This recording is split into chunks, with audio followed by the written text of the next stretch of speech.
ನಮಸ್ತೆ. ಆ, ಇದು ಗುರುವಾರದ್ದೇ ವಿಡಿಯೋ.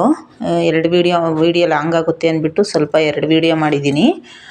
ಕಂಟಿನ್ಯೂ ಮಾಡ್ತಾಯಿದ್ದೀನಿ ಅದೇ ವಿಡಿಯೋನ. ನಾನು ರಾಯರ ಬುಕ್ಕು ಓದಿ ತುಂಬ ದಿವಸ ಆಗಿತ್ತು, ಓದಿರಲಿಲ್ಲ. ಹಾಗಾಗಿ ಇವತ್ತು ಗುರುವಾರ ಬೆಳಗ್ಗೆನೇ ಪೂಜೆ ಎಲ್ಲ ಆಗಿತ್ತಲ್ವ, ಹಾಗಾಗಿ ಎಲ್ಲ ಕೆಲಸ ಮುಗೀತಲ್ಲ, ಇನ್ನು ಓದೋಣ ಒಂದು ಸ್ವಲ್ಪ ಅಂದ್ಬಿಟ್ಟು ಓದ್ತಾ ಇದ್ದೆ. ತುಂಬ ದಿನ ಆಗಿತ್ತು ನಾನು ಓದೇ ಇರಲಿಲ್ಲ. ಬುಕ್ ತಂದಲ್ಲಿ ಇಟ್ಟಿದ್ದಷ್ಟೇ, ಒಂದೇ ಒಂದು ಸಲ ಮಾತ್ರ ಆ ಮನೇಲಿದ್ದಾಗ ಓದಿದ್ದು ನಾನು. ಯಾಕೋ ಇಲ್ಲಿಂದ ಆಚೆಗೆ ಗುರುವಾರದ ದಿವಸ ನಾನು ರಾಯರ ಬುಕ್ಕು ಓದೋಣ ಅಂದ್ಬಿಟ್ಟು ಅಂದ್ಕೊಂಡಿದ್ದೀನಿ. ನಾನು ಇಷ್ಟಪಟ್ಟು ತಂದಿದ್ದು ಬುಕ್ ಇದು ಅಲ್ಲಿಂದ. ಹಾಗಾಗಿ 1 ವರ್ಷ ಆತ ಬಂತು ನಾನು ಇದನ್ನು ತಂದು. ಓದೇ ಇರಲಿಲ್ಲ, ಒಂದೇ ಸಲ ಓದಿರೋದು. ಹಾಗಾಗಿ ನಾನು ಇವತ್ತು ಕೂತ್ಕೊಂಡು ಯಾಕೋ ಓದಬೇಕು ಅಂತ ಅನ್ನಿಸ್ತು, ಅದಕ್ಕೋಸ್ಕರ ಓದ್ತಾ ಇದ್ದೀನಿ. ಯಾಕಂದರೆ ನಾವು ಕೆಲಸ ಎಲ್ಲ ಮಾಡ್ತಿರ್ತೀವಿ, ಮತ್ತು ಮೊಬೈಲ್ ನೋಡ್ಕೊಂಡು ಇನ್ಸ್ಟಾಗ್ರಾಮ್ ನೋಡ್ಕೊಂಡು ಟೈಮ್ ಪಾಸ್ ಮಾಡೋದಕ್ಕಿಂತ ಈ ಥರ ಒಂದು ಬುಕ್ ಓದಿದ್ರೆ ನನಗೇನೋ ಒಂದು ಮನಸ್ಸಿಗೆ ನೆಮ್ಮದಿ ಸಿಗುತ್ತೆ ಅಲ್ವಾ. ಅದಕ್ಕೋಸ್ಕರ ನಂಗೆ ಓದಬೇಕು ಅಂತ ಅನ್ನಿಸ್ಲೇ ಇಲ್ಲ ಮನೆಗಿರೋವರೆಗೂ. ಅದಕ್ಕೆ ಇಲ್ಲಿ ನನಗಿವತ್ತು ಓದಬೇಕು ಅನ್ನಿಸ್ತು, ಅದಕ್ಕೆ ಕೂತಿದ್ದೀನಿ. ಇನ್ಮೇಲೆ ನನಗೆ ನಂದೇನೇ ಪರ್ಸ್ನಲ್ ಇದ್ದಾಗ ಬಿಟ್ಟು ಬಾಕಿ ಟೈಮ್ ಗುರುವಾರ ಪೂಜೆ ಆದಾಗೆಲ್ಲ ನಾನು ಪೂಜೆ ಆದಾಗ ಅಂತಲ್ಲ, ಪ್ರತಿದಿನವೂ ಸಂಜೆ ಟೈಮು ನಾನು ರಾಯರ ಬುಕ್ಕು ಓದೋಣ ಅಂದ್ಕೊಂಡಿದ್ದೀನಿ. ಇವತ್ತಿನಿಂದ ಸಂಜೆ ಟೈಮ್ ಪ್ರತಿದಿನ ಒಂದು ಅರ್ಧ ಗಂಟೆ ಕೂತ್ಕೊಂಡು ಒಂದು 4 ಪೇಜೇ ಆಗಲಿ ಓದೋಣ ಅಂದ್ಬಿಟ್ಟು ನಾನು ಅಂದ್ಕೊಂಡಿದ್ದೀನಿ. ಅದಕ್ಕೆ ಓದ್ತಾ ಇದ್ದೀನಿ. ನನಗೆ ಓದೋದು ಅಂದರೆ ತುಂಬ ಇಷ್ಟ, ಯಾಕಂದರೆ ಅದರಲ್ಲೂ ಕನ್ನಡ ಅಕ್ಷರ ಅಂದರೆ ನಂಗೆ ತುಂಬ ಇಷ್ಟ. ಅದಕ್ಕೆ ಓದ್ತಾ ಇದ್ದೀನಿ. ಫಸ್ಟೆಲ್ಲ ನಾನು ಪಂಚತಂತ್ರ ಮತ್ತು ನಮ್ಮ ಮನೇಲಿ ನಮ್ಮ ತಂದೆಯವ್ರ ಮನೇಲಿ ಅಪ್ಪಾಜಿ ರಾಮಾಯಣ ಮಹಾಭಾರತ ಎಲ್ಲ ಬುಕ್ ಇಟ್ಟಿರೋರು, ಅವೆಲ್ಲ ಓದ್ತಾ ಇದ್ವಿ. ಇವಾಗ ಈ ಮೊಬೈಲ್ ಸಿಕ್ಕಿ ಮತ್ತು ಆ ಕಡೆ ಈ ಕಡೆ ಈ ಸಂಸಾರ ಜವಾಬ್ದಾರಿಲಿ ಬುಕ್ನ ಓದೋದೇ ಬಿಟ್ಬಿಟ್ಟಿದ್ದೀನಿ. ಹಾಗಾಗಿ ಇವಾಗ ಇಲ್ಲಿಂದ ಆಚೆಗನ ನನಗೆ ಓದಬೇಕು. ಇನ್ನೂ ನಮ್ಮ ಮನೆಯಲ್ಲಿ ಶಿವಪುರಾಣ ಅಂತ ಒಂದು ಬುಕ್ ಇದೆ. ಮೊನ್ನೆ ಮಹಾಶಿವರಾತ್ರಿ ಹಬ್ಬದ ದಿವಸ ನಾನು ಓದಬೇಕಾಯ್ತು ಅದನ್ನು, ಬಟ್ ಓದೋಕ್ಕಾಗಲಿಲ್ಲ. ನೋಡೋಣ, ಇನ್ಮೇಲಾದ್ರೂ ನಾನು ಓದಬೇಕು ಅನ್ನೋ ಅಭ್ಯಾಸನ ರೂಢಿಸ್ಕೋಬೇಕು ಅಂದ್ಕೊಂಡಿದ್ದೀನಿ.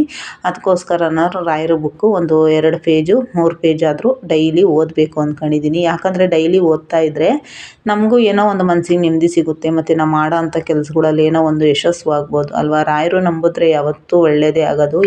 ಅವರಂತೂ ದೇವರು ಮನುಷ್ಯರಿಗೆ ಯಾವತ್ತೂ ಕೆಟ್ಟದ್ದು ಬಯಸಲ್ಲ, ಕೆಟ್ಟದ್ದು ಮಾಡಲ್ಲ. ಹಂಗಾಗಿ ಮನುಷ್ಯರಲ್ಲಿ ನಂಬಿಕೆ ಇಕ್ಕೋದ್ಕಿಂತ ದೇವರಲ್ಲಿ ನಂಬಿಕೆ ಇಕ್ಕೋದು ತುಂಬ ಒಳ್ಳೆಯದು. ಯಾಕಂದರೆ ದೈವ ಶಕ್ತಿಗಿಂತ ದೊಡ್ಡದು ಯಾವುದೂ ಇಲ್ಲ.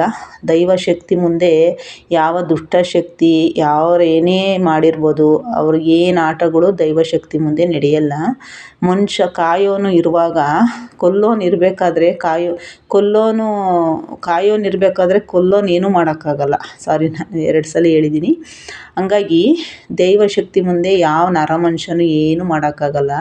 ದೈವ ಶಕ್ತಿ ಇಲ್ದಿದ್ರೆ ನಾವು ಬದುಕೋಕ್ಕೂ ಆಗ್ತಾ ಇರಲಿಲ್ಲ. ಈ ಗಾಳಿ, ನೀರು, ಈ ಬೆಳಕು ಎಲ್ಲ ದೈವದಿಂದ ಬಂದಿರೋದು, ಇದೆಲ್ಲ ಪ್ರಕೃತಿಯಿಂದ. ಹಾಗಾಗಿ ಪ್ರಕೃತಿನೇ ದೇವರು ನಮಗೆ. ಅದಕ್ಕೋಸ್ಕರ ನಂಬಬೇಕು ರಾಯರಲ್ಲಿ ನನ್ನ ಸಂಪೂರ್ಣವಾದ ನಂಬಿಕೆ ಐತೆ. ಹಂಗಾಗಿ ನಾನು ರಾಯರ ಬುಕ್ನ ಡೈಲಿ ಸಂಜೆ ಕೆಲ್ಸಕ್ಕೆ ಹೋದರೆ ಬೆಳಗ್ಗೆ ಟೈಮ್ ಓದೋಕ್ಕಾಗಲ್ಲ, ಸಂಜೆ ಟೈಮು ನನಗೆ ಫ್ರೀ ಆದಾಗ ಡೈಲಿ ಓದಬೇಕು ಅಂದ್ಕೊಂಡಿದ್ದೀನಿ. ಇನ್ಮೇಲಾದರೂ ರಾಯರ ಆಶೀರ್ವಾದ ಸಂಪೂರ್ಣವಾಗಿ ನನಗೆ ಸಿಗಲಿ ಅಂತ ನಾನು ಅಂದ್ಕೊಂಡಿದ್ದೀನಿ. ಯಾಕಂದರೆ ನಾನು 2 ಸಲ ಅವ್ರ ದರ್ಶನ ಮಾಡ್ಕೊಂಡು ಬಂದಿದ್ದೀನಿ. 3ನೇ ಸತಿ ನಾನು ಇನ್ನೂ ಹೋಗೋಕ್ಕಾಗಿಲ್ಲ. ನೋಡೋಣ ಯಾವತ್ತು ಅವರು ದರ್ಶನಕ್ಕೆ ಹೋಗೋ ಯೋಗ ಸಿಗುತ್ತೋ ಗೊತ್ತಿಲ್ಲ ನನಗೆ. ನಾನು 5 ನಿಮಿಷ ರಾಯರು ಧ್ಯಾನ ಮಾಡೇ ನಾನು ಎದ್ದು ಬರಬೇಕು ಅಂತ ಕೂತಿದ್ದೀನಿ. ರಾಯರು ಧ್ಯಾನ ನಾನು ಆವಾಗ ಮಾಡ್ತಾನೇ ಇರ್ತೀನಿ. ಯಾಕಂದರೆ ರಾಯರು, ನಾನು ಮಂತ್ರಾಲಯ ಯಾವತ್ತೂ ನಾನು ನೋಡಬೇಕು ಅಂತ ಅಂದ್ಕೊಂಡಿದ್ದವಳಲ್ಲ. ಆದರೆ ಏನೋ ಗೊತ್ತಿಲ್ಲ, 2 ಸತಿ ಹೋಗೋ ಅದೃಷ್ಟ ಬಂತು. ಇನ್ನೂ ಒಂದು ಸತಿ ಹೋಗಬೇಕು ಅಂದ್ಕೊಂಡಿದ್ದೀನಿ. ಯಾವತ್ತೂ ಅವ್ರಿಗೆ ಅದೃಷ್ಟ ಆಗುತ್ತೋ ನಮಗೆ ಗೊತ್ತಿಲ್ಲ. ಹಾಗಾಗಿ ನನಗೆ ಎಲ್ಲ ದೇವ್ರ ಮೇಲೂ ಭಕ್ತಿ, ನಂಬಿಕೆ. ಆದರೆ ನಾನು ಮೂಢನಂಬಿಕೆ ನಂಬಲ್ಲ, ಭಕ್ತಿ ಅಷ್ಟೇ ನನಗೆ. ನಾನು ನಂಬ್ತೀನಿ, ಅದೇ ಮೂಢನಂಬಿಕೆ ಮಾತ್ರ ನಾನು ಯಾವುದೇ ಕಾರಣಕ್ಕೂ ನಂಬಲ್ಲ. ನೋಡಿ, ನಾನು ಅದು ಬುಕ್ ಓದ್ಬಿಟ್ಟು ಮತ್ತು ನನ್ನ ಮಗ ತಿಂಡಿ ತಿಂದ್ಬಿಟ್ಟು ಹೊರಗಡೆ ಎಲ್ಲ ಹೋದ. ಕಾಲೇಜಿಗೆ ಹೋದ ಅವನು. ಕಾಲೇಜ್ಗೆ ಹೋಗಿ ಅದೇನೋ ಒಂದು ಟ್ರೈನಿಂಗ್ ಹೋಗ್ತೀನಿ ಕಣಮ್ಮ, ಅದೇನೋ ಒಂದು ಕೆಲಸದ ಬಗ್ಗೆ ಅಂತೇಳಿ ಟ್ರೈನಿಂಗ್ ಹೋಗ್ತೀನಿ ಹಂಗೆ ಅಂತ ಹೋದ. 2 ಕೆಲಸನೂ ಮುಗಿತೈತೆ ಅಂತ. ಅದಕ್ಕೆ ನಾನು ಅವ್ನು ತಿಂಡಿ ಹಾಕ್ಕೊಟ್ಬಿಟ್ಟು ನಾನು ಒಂದು ಸ್ವಲ್ಪ ತಿಂದ್ಬಿಟ್ಟು ಸ್ವಲ್ಪ ಬಟ್ಟೆ ಇತ್ತು ಬಚ್ಚಲಲ್ಲಿ, ತಡಿ ಒಗೆಯೋಣ ಅಂದ್ಬಿಟ್ಟು ಒಗೀತಾ ಕೂತಿದ್ದೀನಿ. ಒಂದೇ ಒಂದು ಸ್ವಲ್ಪ ಪಾತ್ರೆ ಐತೆ, ಒಂದು ಹಾಟ್ ಬಾಕ್ಸು ಸಿಂಕಲ್ಲಿ ಅಷ್ಟೇ. ಬಟ್ಟೆ ಅವತ್ತಿಂದ ಅವತ್ತೇ ಒಗ್ದಾಕ್ಬಿಡೋಣ ಅಂತ, ಯಾಕಂದರೆ ಜಾಸ್ತಿ ಕೂಡಾಕೊಂಡ್ರೆ ಸರೋಗಲ್ಲ. ಹಂಗಾಗಿ ಒಗ್ದಾಕ್ಬಿಡೋಣ ಅಂತ ಅವತ್ತೇ ಒಗ್ದಾಕ್ಬಿಡೋಣ ಅಂತ. ನಾವು ಬಚ್ಚಲಲ್ಲೇ ಬಟ್ಟೆ ಒಗ್ಕೊಬೋದು, ಹೊರ್ಗಡೆ ಎಲ್ಲೂ ಬಟ್ಟೆ ಒಗ್ಯೋಕ್ಕಾಗಲ್ಲ. ಹಂಗಾಗಿ ಬಚ್ಚಲಲ್ಲೇ ಒಗಿಬೇಕು ಬಟ್ಟೆ. ಮೇಲ್ಗಡೆ ಎಲ್ಲ ಜಾಗ ಇಲ್ಲ, ಬಟ್ಟೆ ಒಣಗಾಕಕ್ಕೆ ಮಾತ್ರ ಮೇಲ್ಗಡೆ ಜಾಗ ಮಾಡವ್ರೆ. ಬಟ್ಟೆ ಒಳಗಡೆನೇ ಒಕ್ಕೊಳ್ರಿ ಅಂತ ಹೇಳಿದ್ರು. ನಮ್ಮವಿನೇನು ಹಂಗಾಗಿ ಎರಡೆರಡು ಜೊತೆ ಅಲ್ವಾ ಒಗ್ದಾಕ್ಬಿಡೋಣ ಅಂದ್ಬಿಟ್ಟು. ನನ್ನ ಮಗನವು ಏನು ಜಾಸ್ತಿ ಕೊಳೆ ಆಗೋಲ್ಲ, ನನ್ನವು ಏನು ಮಾಮೂಲಿ ಕೊಳೆ ಆಗೋದಿಲ್ಲ ಬಟ್ಟೆ, ನಾನೇನು ಜಾಸ್ತಿ ಮಾಸಲ್ವಲ್ಲ. ಹಂಗಾಗಿ ಒಗ್ದಾಕ್ಬಿಡೋಣ ಅಂತ ಬಚ್ಚಲಿಗೆ ಬಂದೆ. ಅವತ್ತಿನ ಕೆಲಸ ಅವತ್ತೇ ಮುಗಿಸಿದ್ರೆ ತುಂಬ ಒಳ್ಳೆಯದು ಅಂತ ನಾನು ಅನ್ಕೊತೀನಿ ಒಂದೊಂದ್ಸಲಿ. ಆದರೆ ಏನು ಮಾಡೋದು, ನಾವು ಇರೋತವೆಲ್ಲ ಆ ಥರ ಸಿಸ್ಟಮ್ ಇರಲಿಲ್ವಲ್ಲ. ಹಂಗಾಗಿ ಇಲ್ಲಿಂದ ಆಚೆಗನ ಏನೋ ನನಗೊಂದು ಏನೋ ಒಂದು ಒಳ್ಳೆಯದಾಗಿ, ನನ್ನ ಮಗನಿಗೊಂದು ಒಳ್ಳೇದಾದರೆ ನಂಗೆ ಅಷ್ಟೇ ಸಾಕು. ಇಲ್ಲಿನ ತನಕ ನಾನು ಅನುಭವಿಸಿರೋ ನೋವುಗಳು, ನೋವು ಇರಲಿ, ನೋವು ಮನುಷ್ಯನಿಗೆ ಇದ್ದೇ ಇರುತ್ತೆ. ಆದರೆ ಅದ್ರ ಜೊತೆ ನೆಮ್ಮದಿನೂ ಇದ್ದರೆ ಒಂಥರ ಚೆಂದ ಅಲ್ವಾ. ಅದಕ್ಕೋಸ್ಕರ ನಾನು ಹಂಗೆ ಅಂದ್ಕೊಂಡಿದ್ದೀನಿ. ನೋಡೋಣ ಮುಂದೆ ದೇವರು ಏನು ಮಾಡ್ತಾನೋ ಅಂತ. ನಾನು ಬಟ್ಟೆ ಎಲ್ಲ ತೊಳೆದಿದ್ದಾಯಿತು, ಜಾಲಿಸ್ತಾ ಇದ್ದೀನಿ. ನಾನು ಕಂಫರ್ಟ್ ಹಾಕ್ತೀನಿ ಬಟ್ಟೆಗೆ. ಇವಾಗ ಸುಮ್ಮನೆ ಒಂದು ನೀರಲ್ಲಿ ಜಾಲಿಸ್ತಾ ಇದ್ದೀನಿ, ಇನ್ನೊಂದು ಸಲ ಜಾಲಿಸ್ಬೇಕಾದ್ರೆ ಕಂಫರ್ಟ್ ಹಾಕ್ತೀನಿ. ಯಾಕೆ ಗೊತ್ತಾ, ಬಟ್ಟೆಗಳು ಇವಾಗ ಬೇಸಿಗೆ ಬಿಸಿಲಲ್ವಾ, ಸ್ವಲ್ಪ ಬೆವರು ಮತ್ತು ವಾಸನೆ ಅಂದರೆ ನಮ್ಮ ಮನೇಲಿ ಸ್ಮೆಲ್ಲೆಲ್ಲ ಬರೋಲ್ಲ ಬಟ್ಟೆಗಳು. ಆದ್ರೂ ಒಂದು ಸತಿ ಅದು ಒಂಥರ ಸ್ಮೆಲ್ ಬರುತ್ತಲ್ವ, ಚೆನ್ನಾಗಿರುತ್ತೆ ಅದು. ಫಸ್ಟೆಲ್ಲ ಹಾಕಿ ನಾನು ಬಟ್ಟೆ ಜಾಲಿಸ್ತಾ ಇದ್ದೆ, ಇತ್ತೀಚೆಗೆ ಸ್ವಲ್ಪ ಕಮ್ಮಿ ಮಾಡಿಬಿಟ್ಟಿದ್ದೆ, ಆ ಥರ ಜಾಲಿಸಿರಲಿಲ್ಲ. ಇವಾಗ ಮತ್ತೆ ಅದನ್ನು ಕಂಫರ್ಟು ತಂದಿದ್ದೀನಿ ಮೊನ್ನೆ. ಅದನ್ನು ಹಾಕ್ಬಿಟ್ಟು ನೀರಿಗೆ ಸ್ವಲ್ಪ ಜಾಲ್ಸಾಕ್ಕೊಳ್ಳೋಣ ಅಂದ್ಬಿಟ್ಟು. ಬಟ್ಟೆನೂ ಚೆನ್ನಾಗಿರ್ತವೆ ಮತ್ತು ಬೀರಲ್ಲಿ ಸ್ವಲ್ಪ ಚೆನ್ನಾಗಿರುತ್ತೆ ಬಟ್ಟೆನೂ. ಯಾಕಂದರೆ ನಾವು ಉಟ್ಕೊಳ್ಳೋ ಬಟ್ಟೆನೂ ಸಹ ನೀಟಾಗಿರಬೇಕಲ್ವ. ಅದಕ್ಕೋಸ್ಕರ ಏನೋ ನನಗೆ ತಿಳಿದಂಗೆ ಮಾಡ್ತೀನಿ ಅಷ್ಟೇ. ಇನ್ನೊಂದು ಬಟ್ಟೆ ಒಗೆಯೋಕ್ಕೂ ಜಾಗನೂ ಚೆನ್ನಾಗೈತೆ. ನಾನು ಇಲ್ಲಿ ವೀಡಿಯೋ ಮಾಡೋಕ್ಕಾಗುತ್ತೋ ಹೆಂಗೋ ಅಂದ್ಕೊಂಡು ಅಂದೆ. ಈ ಕಡೆ ನಾನು ವೀಡಿಯೋ ಇದು ಕ್ಯಾಮ್ರಾ ಮೊಬೈಲ್ ಇಟ್ಟಿರೋ ಕಡೆ ಒಂದು ಅಂಡೆ ಐತೆ, ಅದ್ರ ಮೇಲೆ ಇಟ್ಟಿದ್ದೀನಿ.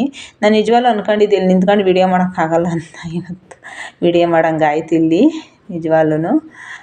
ನನಗೆ ಆ ಮನೆಗಿಂತ ಈ ಮನೆ ಒಂಥರ ಪರವಾಗಿಲ್ಲ ಅನ್ಸುತ್ತೆ ನನಗೆ. ಯಾಕಂದರೆ ಎಲ್ಲ ಕೆಲಸನೂ ಅವಾಗವಾಗೇ ಆಗೋಗ್ಬಿಡುತ್ತೆ. ಅಂದರೆ ನನಗೆ ಇಲ್ಲಿಗೆ ಬಂದಮೇಲೆ ನಾನು ಅವಲೇ ಒಂದು ವಾರ ಆಯಿತು, ಮಧ್ಯಾಹ್ನ ಟೈಮ್ ಜಾಸ್ತಿ ನಾನು ನಿದ್ದೆ ಮಾಡೋಕ್ಕೆ ಹೋಗಲ್ಲ. ಇವಾಗ ಮನೆಗಿದ್ದೀನಲ್ವ, ನಿದ್ದೆ ಮಾಡೋಕ್ಕೆ ಹೋಗಲ್ಲ. ಯಾಕೆ ಅಂದರೆ ಕೆಲ್ಸಕ್ಕೆ ಹೋದರೆ ಅದೇ ರೂಢಿ ಆಗಿಬಿಡುತ್ತೆ, ನಾವು ನಿದ್ದೆ ಮಾಡೋಕ್ಕಾಗಲ್ಲ.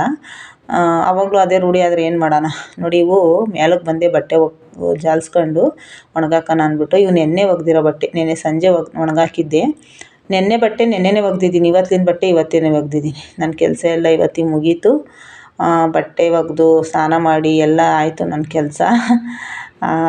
ರೂಮು ಒಂದು ಒರೆಸಿರಲಿಲ್ಲ ಒಳಗಡೆ, ಅಂದರೆ ನನ್ನ ಮಗ ಮಲ್ಗೋ ರೂಮ್ ಒರೆಸಿರಲಿಲ್ಲ. ರೂಮೂ ಅವನು ಹೋದ್ಮೇಲೆ ಆಚೆ ಅವ್ನ ರೂಮನ್ನು ನಾನು ಒರೆಸ್ದೆ. ಯಾಕಂದರೆ ಬೆಳಗ್ಗೆ ಟೈಮು ಪಾಪ ಮಲಗಿರ್ತಾನೆ, ಹಂಗಾಗಿ ನಾನು ಅವ್ನ ಎಬ್ಬರಿಸಿ ಇದು ಮಾಡೋಕ್ಕಾಗಲ್ಲ. ಮಂಚ ಆಗಿದ್ದರೆ, ಮಂಚದ ಮೇಲೆ ಮಲಗಂಗಿದ್ರೆ ಕೆಳಗಡೆ ಒರೆಸ್ಕೊತಿದ್ದೆ. ಅವ್ನು ನೆಲದಾಗ ಮಲಗೋದ್ರಿಂದ ನಾನು ಅವ್ನ ಎಬ್ಬರಿಸಲ್ಲ. ಅವನು ಹೊರ್ಗಡೆ ಎಲ್ಲರೂ ಹೋದ್ಮೇಲೆ ರೂಮ್ ಕಸ ಗುಡಿಸಿ ನೆಲ ಒರೆಸ್ಕೊತೀನಿ. ಇವತ್ತು ಹಂಗೆ ಮಾಡಿದ್ದು ನಾನು. ಅವ್ನು ಹೊರಗಡೆ ಹೋದ್ಮೇಲೆ ಆ ಕಸ ಗುಡಿಸಿ ರೂಮ್ ಒರೆಸ್ದೆ. ರೂಮ್ ಒರೆಸಿ ಬಟ್ಟೆ ಒಗೆದು ಇಷ್ಟು ಕೆಲಸ ಇವತ್ತು ಮುಗೀತು. ಕೆಲಸ ಮಾಡ್ತಾನೆ ಇದ್ದೇ ಇರುತ್ತೆ. ಇನ್ನೂ ಒಳಗಡೆ ಕೆಲಸ ಐತೆ. ಇವತ್ತಿಗಿಷ್ಟು ಸಾಕು ಅಂತ ಅಂದ್ಕೊಂಡಿದ್ದೀನಿ. ನಾನು ವೀಡಿಯೋ ಮಾಡಿರೋದಿಷ್ಟೇ ಸಾಕು. ಲಾಂಗ್ ಆಗಿಬಿಡುತ್ತೆ ವೀಡಿಯೋಗಳು ಜಾಸ್ತಿ, ಅದಕ್ಕೆ 2 ವೀಡಿಯೋ ಮಾಡಿದ್ದು ನಾನು. ಒಂದೇ ದಿವಸದ್ದು 2 ವೀಡಿಯೋ ಮಾಡಿದ್ದು. ಲಾಂಗ್ ಆಗಿಬಿಟ್ರೆ ಮಾಡಿರ್ತೀವಿ ವೀಡಿಯೋ, ಅಪ್ಲೋಡ್ ಮಾಡೋಕ್ಕಾಗಲ್ಲ ಲಾಂಗ್ ಆಗಿಬಿಟ್ರೆ ವೀಡಿಯೋ. ಲಾಂಗ್ ಆದರೆ ನನಗೂ ಅದು ವಾಯ್ಸ್ ಎಲ್ಲ ಕೊಡೋಕ್ಕೆ ಒಂಥರ ಆಗ್ಬಿಡುತ್ತೆ. ಅದಕ್ಕೇ ಲಾಂಗ್ ಬೇಡ, ಇಷ್ಟಿಷ್ಟೇ ಮಾಡಬೇಕು. ಒಂದು 9 ನಿಮಿಷ 10 ನಿಮಿಷ ವೀಡಿಯೋ ಮಾಡಿದ್ರೇ ನನಗೆ ಒಂಥರ ವಾಯ್ಸ್ ಕೊಡೋಕ್ಕೂ ನನಗೂ ಸರೋಗುತ್ತೆ. ಈಗ ನಾನು ಏನಾದರೂ ಹೇಳ್ಬೇಕು ಅನ್ನೋದು ಹೇಳ್ಬೋದು, ಆದರೆ ನಾನು ಜಾಸ್ತಿ ವೀಡಿಯೋ ಮಾಡಿದ್ರೆ ಏನು ಹೇಳೋದು ಅಂತ ಅದೊಂದು ಕನ್ಫ್ಯೂಸ್ ಆಗಿಬಿಡುತ್ತೆ ನಮ್ಗೆ. ಹಂಗಾಗಿ ನಾವು ಕಮ್ಮಿ ವೀಡಿಯೋ ಮಾಡೋದೇ ಒಳ್ಳೆಯದು. ಅದಕ್ಕೋಸ್ಕರ ನಾನು ಜಾಸ್ತಿ ಲಾಂಗ್ ವೀಡಿಯೋ ಮಾಡಿದ್ರೆ 2 ವೀಡಿಯೋ ಮಾಡಿ ಅಪ್ಲೋಡ್ ಮಾಡ್ತೀನಿ. ಚಿಕ್ಕದಾಗಾದರೆ ಒಂದೇ ದಿನದ ವೀಡಿಯೋ ಅಪ್ಲೋಡ್ ಮಾಡಿಬಿಡ್ತೀನಿ. ನೋಡಿ, ಇಷ್ಟು ಆಯಿತು ಕೆಲಸದ್ದು. ಬಟ್ಟೆ ಒಣಗಾಕೋಕ್ಕೆ 3 ತಂತಿ ಐತೆ. ಇಲ್ಲಿ ಯಾರು ಬಟ್ಟೆ ಒಣಗಾಕಲ್ಲ ಅನ್ಸುತ್ತೆ ಸಾಮಾನ್ಯ. ಪಕ್ಕದ ಮನೆಯವ್ರು ಎಲ್ಲಿ ಒಣಗಾಕ್ತಾರೋ ನಮಗೆ ಗೊತ್ತಿಲ್ಲ, ಅವರೆಲ್ಲ ಒಳಗಡೆನೇ ಒಣಗಾಕಂತಾರೇನೋ. ಪಕ್ಕದ ಮನೆಯವ್ರು ಒಬ್ಬರೇ ಅವರಿಬ್ಬರೇ ಇರೋದು, ಗಂಡ ಹೆಂಡ್ತಿ. ಹಂಗಾಗಿ ಇಲ್ಲಿ 3 ತಂತಿ ಐತೆ, ನಾನು ಒಬ್ಬಳೇ ಒಣಗಾಕ್ತಾ ಇರೋದು. ಧನ್ಯವಾದ.